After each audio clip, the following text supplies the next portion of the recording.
రామోజీరావు గారి మృతి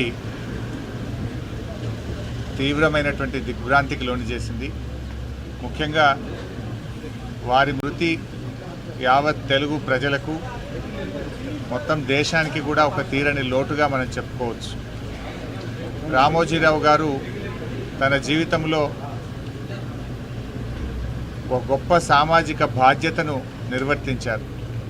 అంటే అక్షరానికి కూడా ఒక సామాజిక బాధ్యత ఉందని మరి సమాజానికి చాటి చెప్పి నిరూపించినటువంటి వ్యక్తి రామోజీరావు గారు. అంటే పేద ప్రజల గొంతుకగా తన పత్రికను నిలుపుతూ మరి ఎంతోమంది పేదల పక్షాన నిలబడ్డటువంటి మహనీయుడు. ఇలా పత్రికా రంగంలో, మీడియాలో తనకంటూ ఈ రాష్ట్రంలోనే కాదు దేశ విదేశాల్లో ఒక ప్రత్యేకమైన స్థానాన్ని సంపాదించుకున్నటువంటి వ్యక్తి రామోజీరావు గారు. ఉదయాన్నే పత్రిక వచ్చిందంటే, జిల్లా ట్యాబ్లెట్ స్టార్ట్ అయినాయంటే అంటే ప్రజలకు పత్రికల్ని చాలా దగ్గరగా చేసినటువంటి వ్యక్తి ఇలా రామోజీరావు గారు.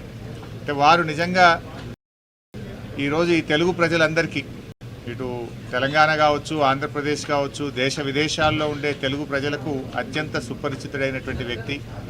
తనకంటూ ఒక చెరగని ముద్ర వేసుకున్నారు.